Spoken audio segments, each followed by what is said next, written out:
तमाम क़िस्म जूं तारीफ़ूं अल्लाह रब्बुल आलमीन जे हक़ में, दुरूद ऐं सलाम जा नज़राना मिणी रसूल मथे, ख़ुसूसन आख़िरी नबी मुहम्मद अरबी सल्लल्लाहु अलैहि वसल्लम मथे। क़ुर्बानी जे मुतालिक़ ॿ टे ॻाल्हियूं के साम्हूं पेश करणियूं हुई। क़ुर्बानी बज़ात ख़ुदि हिकिड़ी अज़ीम इबादत आहे। क़ुर्बानी जी इबादत आहे त इन जी तारीख़ करो। क़ुर्बानी जी तारीख़ ने इतिहास एतिरो ज पुराणो आहे जेतिरी इंसानियत जी तारीख़ पुरानी आहे। आदम अलैहिस्सलाम जा ॿ पुत्र जंहिंजो तफ़सीरे में नालो हाबिल ऐं काबिल आयो आहे, इन्ही पण क़ुर्बानी ॾिनो हो। ईद उल अज़हा वारी क़ुर्बानी, इन जी तारीख़ इब्राहिम खलीलुल्लाह ते वञी पुॼे थी। क़ुर्बानी जो मक़सदु सिर्फ़ अने सिर्फ़ अल्लाह ताला जो तक़र्रुब, अल्लाह जो क़ुर्ब हासिल करणु, सुन्नत इब्राहिमी तंहिंखे ज़िंदा रखणु। क़ुर्बानी जो हुकुम करो आहे। नमाज़ इन जो हुकुम फ़र्ज़ आहे। फ़र्ज़ खे छॾियो त थियासूं गुनहगार। रोज़ो रमज़ान जो फ़र्ज़ आहे, जे फ़र्ज़ खे छॾियो त थियासूं गुनहगार। क़ुर्बानी जो हुकुम करो आहे।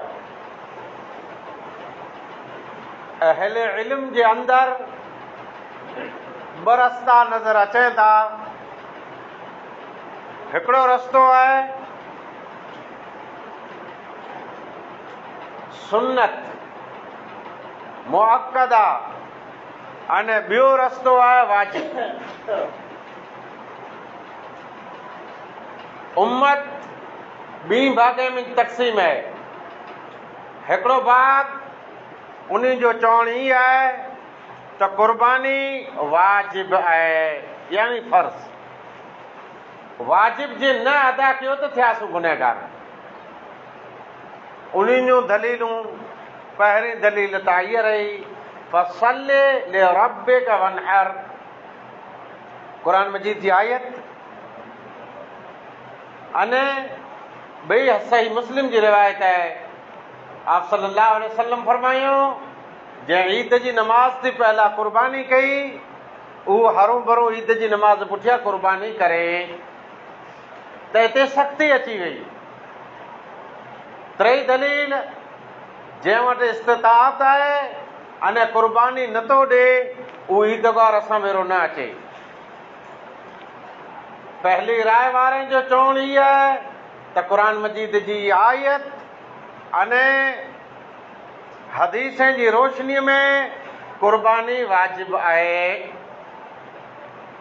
ॿियो कौल, ॿियो रस्तो उहो ई आहे त क़ुर्बानी सुन्नत आहे, पर सुन्नत मुअक्कदा चवाइजे थो, ताक़ीद वारी। उन्हनि जूं पण दलीलूं आहिनि।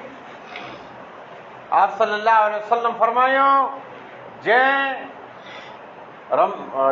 ज़िल हिज्जा जो चंद्र ॾिठो, क़ुर्बानी जो इरादो कयो, त हू पिंड जा वार तंहिंजी छेड़ती न करे। मालूम थियो त हिते लफ़्ज़ मन, जेको क़ुर्बानी जो इरादो करे थो, ईअं न आयो जो मिणी इरादो कयो। टूक में क़ुर्बानी सुन्नत आहे, मुअक्कदा आहे, अने जंहिं वटि ताक़त आहे उहो क़ुर्बानी जे नथो ॾे त गुनहगार पण आहे। हाणे क़ुर्बानी कुरे में थींदी। क़ुर्बानी सिर्फ़ न सिर्फ़ एतिरे जानवर में जेतिरे जो ज़िक्र अल्लाह फरमाए। हलाल जानवर जाम मरिया, रोज़ हलाल आहे, हरण हलाल आहे, ॿिया घणा जानवर हलाल आहे, पर क़ुर्बानी लाइ करे फिक्स जानवर आहिनि जंहिंजो ज़िक्र अल्लाह क़ुरान में बहीमतुल अनाम जे ज़रिए कयईं। बहीमतुल अनाम नर मादी मिलाए करे 8 जनावर थींदा। उठ नर अने मादा, ढोर ढगी नर अने मादा,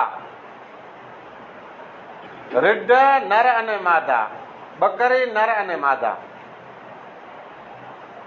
4 अलॻि अलॻि जिन्स नर मादा मिलाए करे 8, सिर्फ़ु एतिरे में कुर्बानी आहे।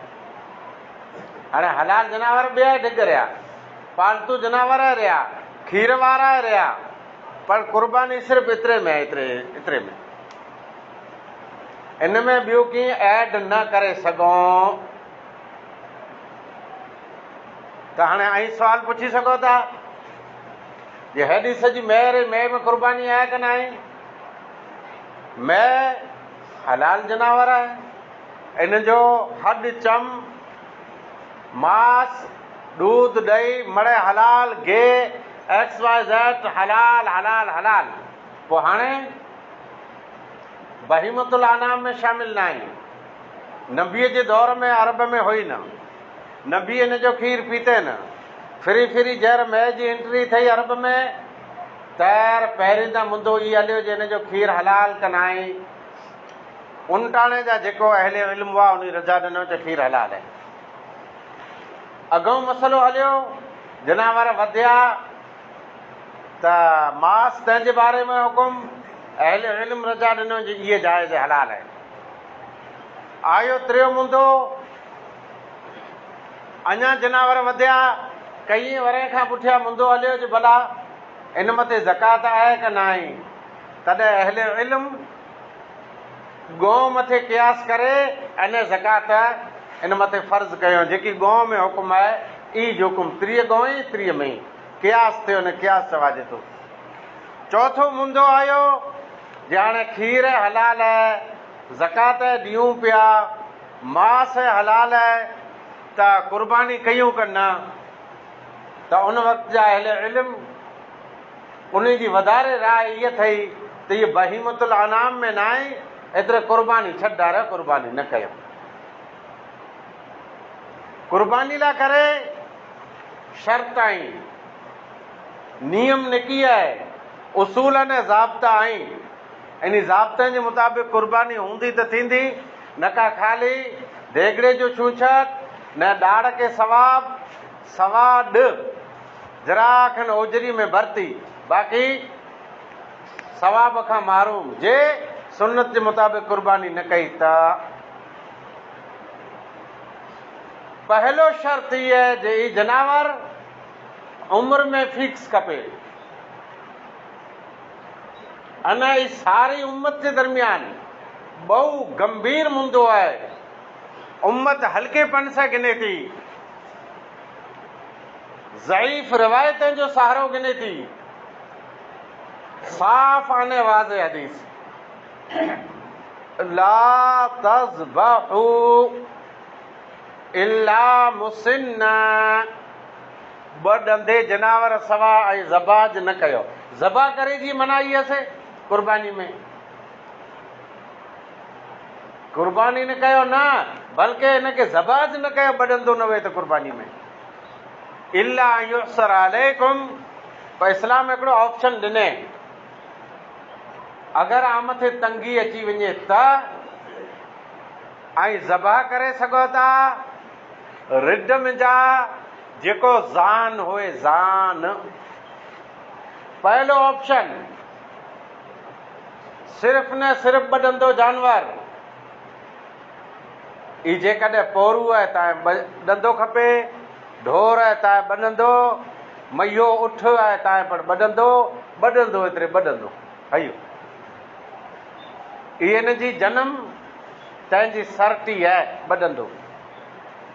अने 2 ॾंदो शर्त न हो, ख़ाली हुकुम अची वियो जो 12 महीना खां 2 रहिया त ही जेको सौदाई रहिया न मालदारी रहिया, ई 6 महीने जो 2 जो करे ॾेई ॾिए चाहे न ई 100 अला जो 2 जो रहियो त ॿियो मुंहिंजो भोरो विसी वञे। तंहिं शरीयत कोरो निकी कहे जे 2 ॾंदो खपे। इन में कीअं पण पोइ आगड़ पाछड़ न थी सघे। हा ॿॾंदो, जेकॾहिं तंगी अची वञे, ॿॾंदो न मिले त कुर्बानी त हथु खणो, हथु न खणिजा, कुर्बानी करजा, जे ॿॾंदो न मिले त। ज़ान रिड तंहिंजो ज़ान, ऐं ज़ान आउं सम्झाईंदुसि, तैला तव्हांखे ज़ान ज़ान करे लफ़्ज़ साम्हूं पेश कयंदो। तंगी अची वञे, तंगी इहा पहले नंबर ते, जानवर ॿॾंदो एतिरो महांगो हुए जो पाण ॼॾी न सघूं। इहे तंगी कच्छ में न आई, गुजरात में न आई, अने भारत में न आई, ॿियनि जी मूंखे पाण ख़बर न आहे। सॼी कच्छ में किथे पण अहिड़ी तंगी न आई। तंगी ॿई इहा आहे, जे ॿॾंदो जानवर मिले न। दुनिया में कई अहिड़ा मुल्क आहिनि जिते मवेशी आहिनि, जनावर सांढीअ नथा, पोरूं थिए नथा, ॿिए मुल्क में नंढड़ा नंढड़ा खजी अचनि था स्टीमर में, हाणे उहे पिया हलाइए। जेकॾहिं उन मुल्क में ॿॾंदो जानवर मिलणु मुश्किल थी वञे त घेटो जेको ज़ान होए, रिड ज़ान होए। हाणे ज़ान ज़ान करो आहे, पहलो त शर्त इहा आहे जे पाण वटि तंगी आहे न एतिरे ॿॾंदो। हाणे हदीस में लफ़्ज़ आहे, तंहिंजी वज़ाहत करणी पवंदी। ज़ान एतिरे 12 महीने जो घेटो, से कॾहिं तंगी होए त, ॿॾंदो जनावर न मिले त, अलाह जे हुकुम सां पंहिंजे मुल्क में कंहिं क़िस्म जी कोई तंगी न आई, ॿॾंदो जानवर सस्तो निसारो मिली वञे थो। एतिरे ॿॾंदो जो सुन्नत जे मुताबिक़ ज़बा करणो पवंदो। हाणे इन ज़ान जो हिकिड़े ॾांहुं तर्जुमो कयो 6 महीने जो घेटो, 6 महीने जो थिए ज नथो ज़ान। ज़ान इहा अरबी लफ़्ज़ आहे, जज़ात में न ज़ान, जज़ात में न ज़ान, त जज़ा 6 महीना थिए नथा। हीअ त लोकत अरब जी आहे, अरब जी डिक्शनरी में न रहियो 6 महीना न 12 महीना आहे। से 12 महीने जो घेटो कॾहिं ॿॾंदो जनावर न मिले त, पाण वटि मिले पियो एतिरे 12 महीने जो ऑप्शन पाण वटि आयल आहे। पाण वटि 12 महीने जो बकरो क़ुर्बान कंदा हुआसीं। अलाह जे नबीअ सिर्फ़ु न सिर्फ़ु 2 साहबीअ खे रजा ॾिना हुई। हिकिड़ो उहो साहबी जंहिं ईद खां मुंद, ईद जी नमाज़ खां मुंद जे जनावर क़ुर्बान करे छॾियो। त अलाह जे नबीअ चए त इहा क़ुर्बानी त न थी पाए, इन जी जॻह ते ॿियो जनावर क़ुर्बान कर। त हुनजो चवणु इहो हो जे 12 महीने जो जनावर मूं वटि आहे। अलाह जे नबीअ चए तो सवा ॿिए कंहिंखे जाइज़ न आहे। ईअं ॿिए साहबीअ खे बि अलाह जे नबीअ चए तो सवा कंहिंखे जाइज़ न आहे। जे अलाह जे नबीअ जो साफ़ हुकुम अची वियो 12 महीने जो फिक्स, तो सवा ॿिए कंहिंखे जाइज़ न आहे, त पाण गुलाही पंहिंज जी मर्ज़ी सां क़ुर्बानी कयूं था। पंहिंज जी मर्ज़ी वारी इबादत न आहे, अलाह जी मर्ज़ी वारी इबादत आहे। अलगर्ज़ हदीसनि जी रोशनी में खपे ई जनावर आहे, इन जी उमिरि ॿॾंदो खपे, ॿॾंदो शर्त आहे। हाणे ॿॾंदो त थियो त इहो लूलो लंगड़ो अंधो मंडो थकल ॾुबरो मड़े हले न, अञा उबियो हिते पण मुंदो हिकिड़ो आहे, साफ़ है वाज़े है। अलाह जे नबी फरमाए त 4 क़िस्म जा जनावर उन में क़ुर्बानी न आहे, ऐं हलाल ऐं पालतू ऐं बहीमतुल अनाम में ॿॾंदा पण रहिया, उमिरि सही आहे, हलाल जानवर। पर जेकॾहिं 4 ऐब अची विया त क़ुर्बानी न करजा, न का क़ुर्बानी थींदी की न। पहिरीं इन जी अखि सही खपे, एतिरे इन जी नज़र 100% खपे। फौज में जेको भर्ती थिए था उहो पोइ संधारा चश्मा पहिरीं था, पर पहिरीं इन जी नज़र 100% खपे। जेको न कमांडो बने था, हुकूमत नज़र रखे थी, जे नज़र अखी 100% खपे। शरीत चवंदा वरी क़ुर्बानी 100% नज़र खपे, 100% सही नज़र। जेकॾहिं इन में फुलो आहे, का अखि में जराख लॻी रहियो आहे, का अहिड़ो थोरो घणो जनावर ॾिसे न ॾिसे, क़ुर्बानी न आहे। ला तजूज़ो जाइज़ न आहे।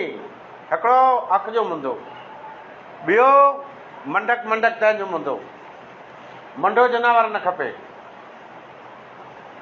मंडो हाणे हिन कंडो लॻी रहियो आहे, झुरी पियो आहे, मुड़जी पियो आहे, सटिजी पियो आहे, जेकी आहे, पण क़ुर्बानी जे वक़्तु मंडो न खपे। हा पहिरीं जुरी पियो न, पोइ हिनजो ऑपरेशन थी वियो, इलाज थी वियो, सही हले पियो त वांदो न आहे। बाक़ी जरा खणी टंग आॾी वरी कंहिं, इन जी क़ुर्बानी किन थींदी। टियों, क़ाइमी बीमारी। ओसो क़ाइमी बीमारी आहे। अहिड़ा कई मर्ज़ जनावरनि जा जेको क़ाइमी आई, ई क़ाइमी बीमारी आहे, त इन जी क़ुर्बानी की न थींदी। चौथो मुंदो बॾंदोपण आहे, हलाल आहे, अख सही आहे, टंग सही आहे, बीमारी न आहे पण आहे थकल, पासराटियो नज़र पियो अचे, न ॿियो थाले में कि देगड़े में कीअं अचे, ई सफ़ा ओछो थकल डुबरो, जंहिंमें चर्बी न हुए, एतिरे चर्बी हॾीअ जे अंदरि, हॾी रही इन जे अंदरि वारी चर्बी थकल इंसान जी ख़तम थी वई, इन जी क़ुर्बानी की न थींदी, पैसा वेंदा भाग जा खोटा। हाणे ॿिया ऐब हले करो, ॿिया ऐब न हले। साहबा इकराम क़ुर्बानी जा जानवर गिनंदा हुआ त तपास कंदा हुआ, नस्तशरिफुल ऐन वल उज़ुन, अख ठाहे नारणी, कन नारणो, सिंग नारणो, पावट जे पछम में ख़ाली खांडो बांडो चवंदा हुआ।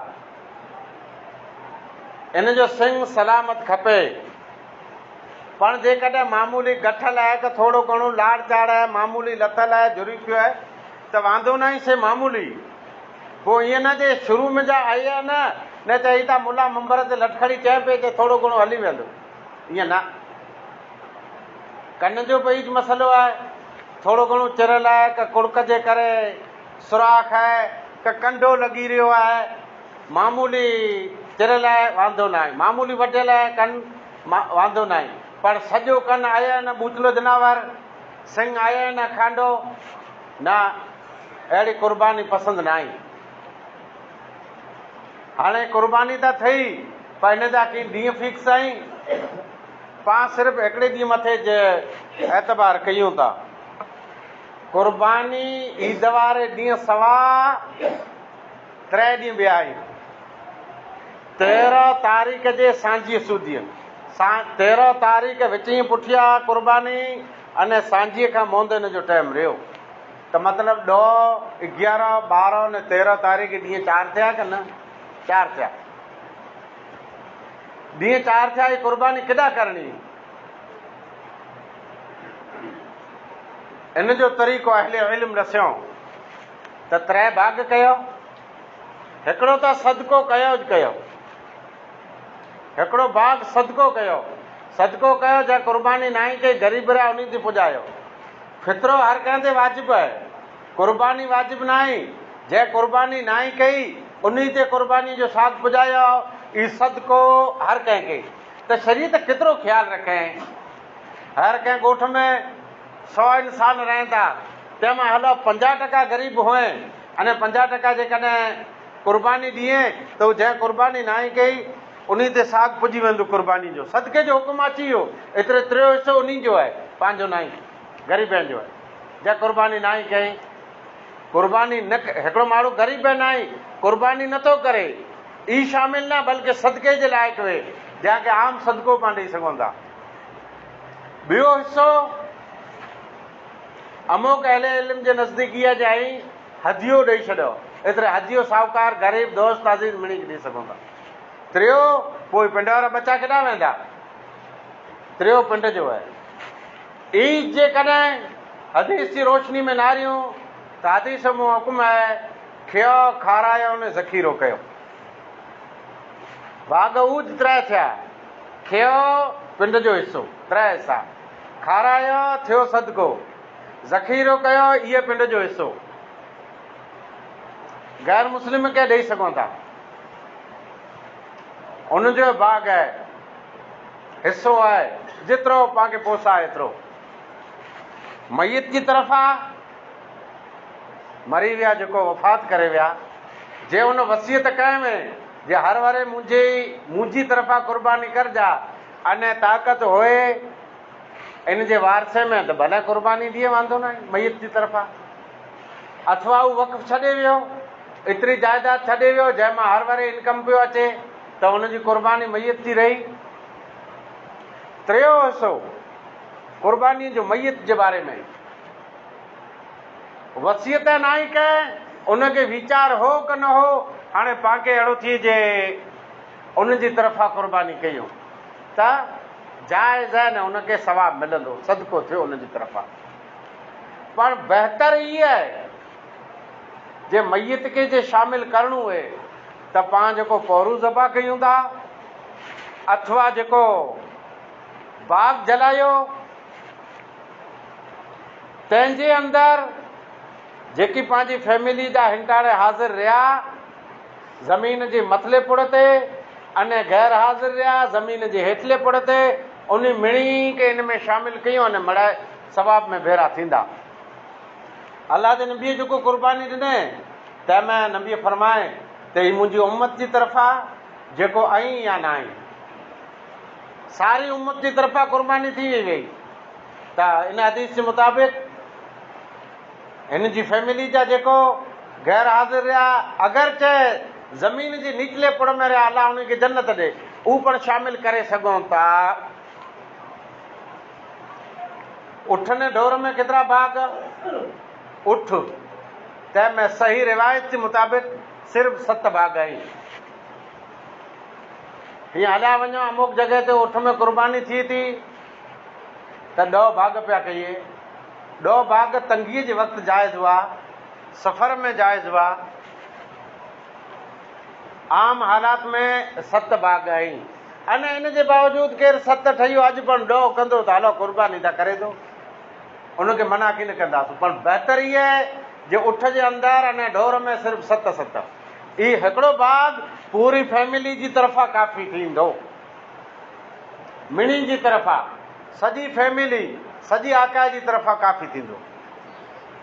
बरादरान इस्लाम, इन सलाती व नुसुकी, बेशक मुंहिंजी नमाज़, मुंहिंजी क़ुर्बानी, मरण ऐं जीअण सिर्फ़ु अलाह जे ख़ातिर आहे। त हीअ पंहिंजे क़ुर्बानियूं ॾियूं था अलाह जे ख़ातिर ॾियूं था। इहे क़ुर्बानियूं प्यारे नबी जी सुन्नत जे मुताबिक़ खपे। इहे क़ुर्बानियूं देखावे लाइ करे न खपे। इहे क़ुर्बानियूं रियाकारी अने मकारी जो सबबु न बणियूं खपे, बल्कि अल्लाह ताला जो तक़र्रुब हासिल थिए, प्यारे नबीअ जी सुन्नत ज़िंदा थिए, सुन्नत इब्राहिमी जा गुण ॻायूं, अने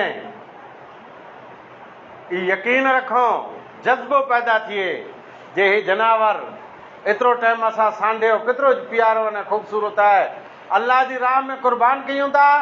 अने इन ई रब जी राह में जेकॾहिं पिंड जी जान क़ुर्बान करे जो टाइम अचींदो, तव्हांजे मथे ऐं माल जे मुल ते मिलन जागीर जन्नत जा, असीं इस्लाम ते आयूं त सर इस्लाम तां सदके। वाखिर दावाना अल्हम्दुलिल्लाहि रब्बिल आलमीन। लगा हो तो वीडियो को लाइक करिएगा और चैनल को सब्सक्राइब करिएगा। तो इंशाल्लाह फिर मुलाकात होगी, दुआ में याद रखिएगा। अस्सलामु अलैकुम व रहमतुल्लाहि व बरकातहू।